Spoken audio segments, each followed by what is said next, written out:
my friends, welcome back to today's video. I have a really fun video that I can't wait to share with you because I have my very talented and lovely sister joining me today to show us how to cook up a really fun recipe in the kitchen. Now, my sister actually went to Le Cordon Bleu in California, and she was able to train under some pretty wonderful people out there as well. A lot of what I have learned culinarily speaking is from her. I remember living with her at one point and watching the way she cooked, watching the way she filled the refrigerator and thinking, this is different and I like it. So as you can see, I'm in a different setting. We are at our family lake cottage, and this is where she spends many of the summer months cooking up her delicious goodies for her own family. And today we have the privilege of getting to watch her cook in the kitchen here. And so the plan for today's video is she recommended that I go to the local farmer's market, which we're gonna do right now, and go pick out a variety of things to have her cook for supper. So we are gonna go there today. I'm gonna take you with me, and we're gonna just pick out some random things. And we're gonna set them before her, and she is going to whip up something fantastic. I just know it. So come along, let's head out to the farmer's market, and then we'll get back and get busy in the kitchen cooking up a delicious feast with someone I consider to be a true master in the kitchen. All right, let's go.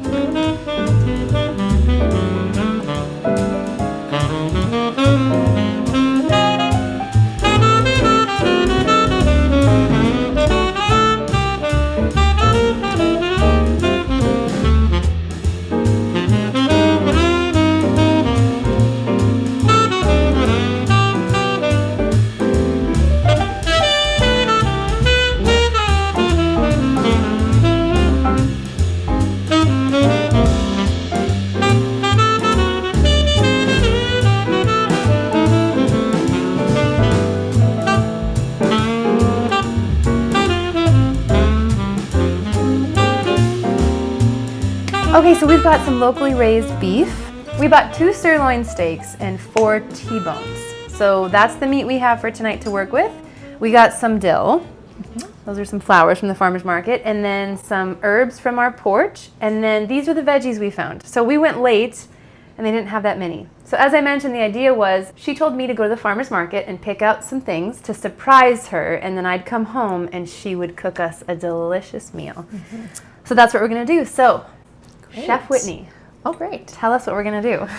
Well, because it's a rainy day and I probably won't use the grill like I would normally do, we'll sear off the steaks and maybe finish them in the oven, and then I'm thinking maybe a charred pepper salad. That sounds great to me. I know. And zucchini. Okay, we've got zucchini. Zucchini. We did have one lowly zucchini. One lowly zucchini at the farmer's market was left. So great. Yeah, okay. it looks great. A nice green palette we've got going. Good for summer, right? Yeah. Yes. Absolutely. Perfect. So I think we'll start with the veg. So I'm thinking we'll char the peppers and make kind of like a charred pepper, maybe a little bit in a sauce and then some in a kind of salad. And then we will saute the zucchini and the onion.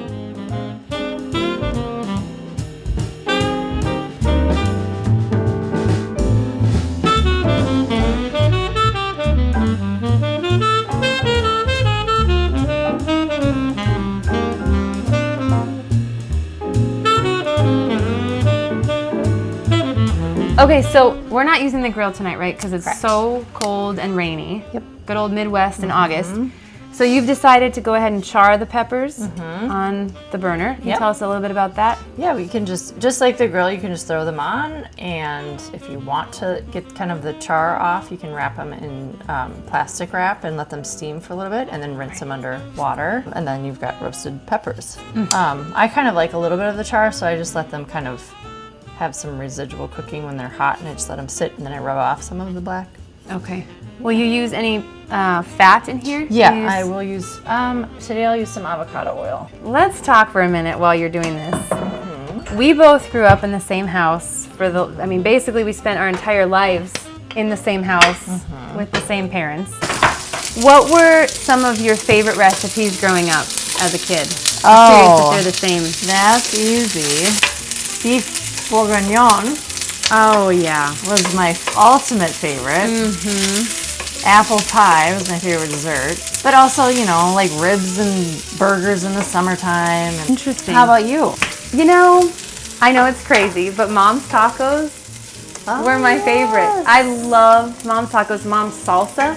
Oh, the salsa. Oh, That was with the famous. chips. Oh my gosh. My friends would come Woo. if they knew there was chips and salsa to be Oh, had. the best. That's The best. Yeah. Dad's malt. Yeah, those are amazing. All of our birthday cakes. Oh, every birthday cake. Dad's lamb burgers.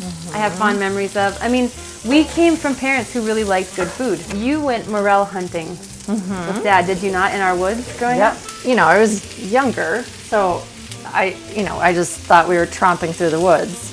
But we were very successful many times with finding morels, and then he would bring them home, wash them thoroughly because, you know, they collect a lot of dirt. And then he would throw them in a pan with gobs and gobs of butter. I don't know if I really was into the morel or the butter, but whatever. I still remember how delicious they were, and there's just nothing like it. Do you remember spending summer months here? We used to come to this cabin every summer for our entire childhood. And Dad would take us, when the old cabin was still here, to go crayfish hunting on the beach in the nighttime, and then we'd come up and boy, like I have vague memories. We just scooped them up in a trap, I think we had, and then same thing, a lot of butter. A lot of cleaning. Sensing a theme here. A lot of cleaning and then a lot of butter. So I think those things have carried on into our lives. I don't remember actually loving them so much, but I think the act of the hunt The whole and then process. the process was Yeah. more. Now I love them, but I don't know. I mean, I ate them then, but they weren't like morels. Morels were magical. I don't remember the morels. I remember hearing about it, but I don't remember doing it. So They were magical. boy, that's so cool.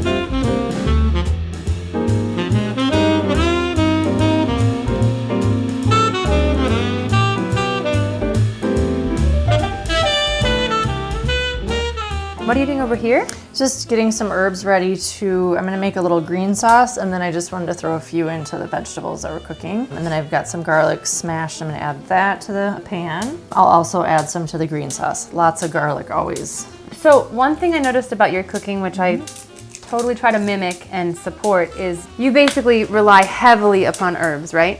Heavily on herbs and garlic, yeah. Okay, that's... And salt. Salt. And Salt. Okay. Salt.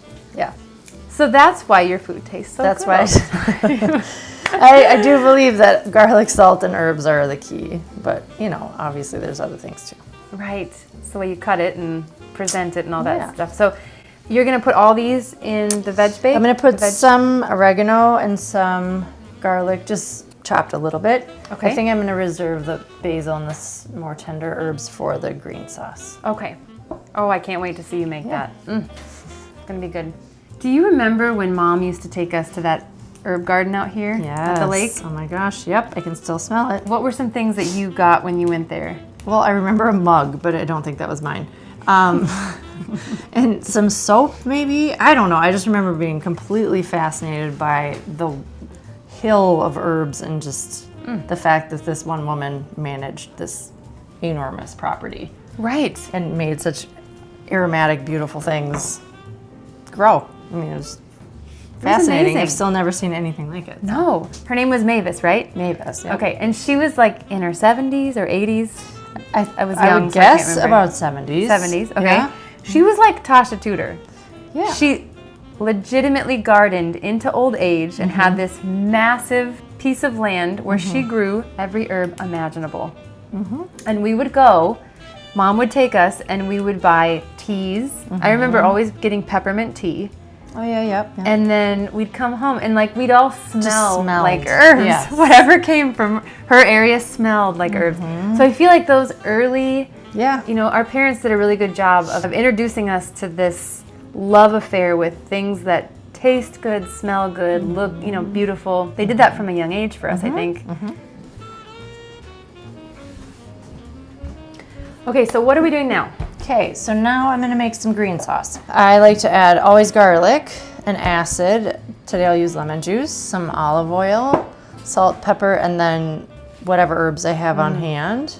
What do we have Mostly today with herbs? tender herbs. Right now I have basil, oregano, and some dill, but you could use parsley, cilantro, tarragon, or chives, anything that's soft and easy to kind of blend up. So that's what we've got today. The green sauce is gonna go on. That'll just be kind of a drizzle on top of our steaks. Like a chimichurri or an ahi or something like that. Okay.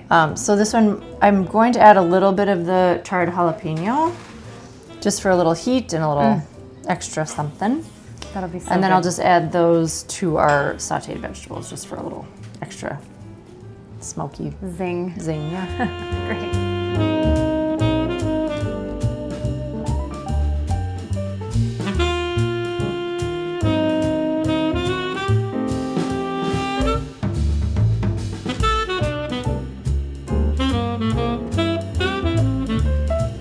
Okay, so what are we doing now? We're just gonna pat our steaks dry and get them seasoned with some salt and pepper. Sometimes I use a little garlic, but I think we'll just do salt and pepper for today.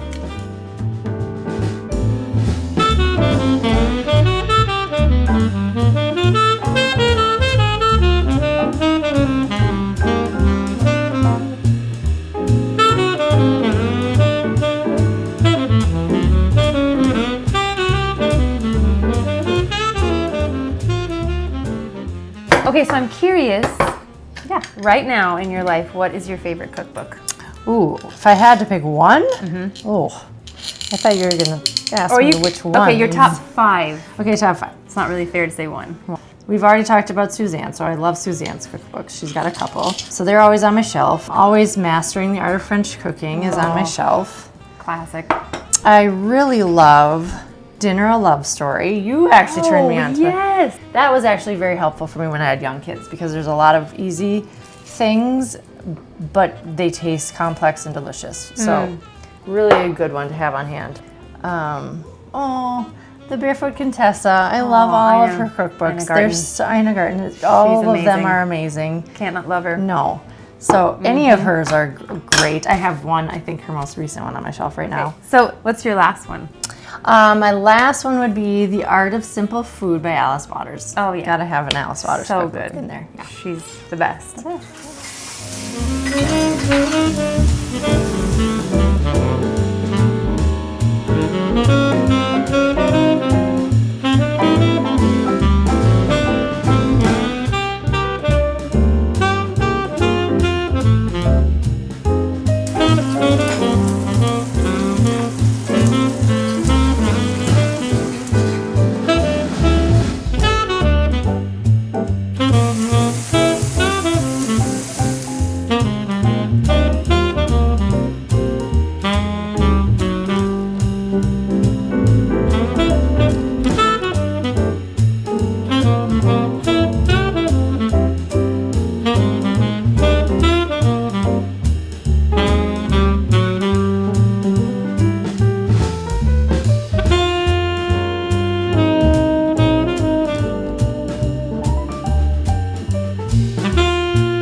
So what's next?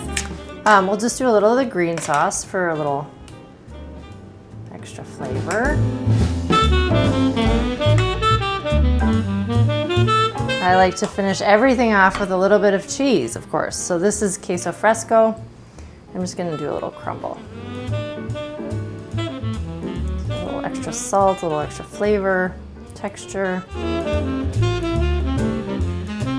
All right, friends, that is it. Thank you so much for joining us for today's video. And thank you so much for coming and helping us learn how to make a delicious meal from the farmer's market. It's been educational and it smells delicious and looks delicious. And I know all the viewers will appreciate all that you've taught us today. It's been so fun to have you. So fun to be here. And as usual, I thank you so much for joining me on today's video. And I look forward to seeing you in another brand new one very soon. Goodbye for now.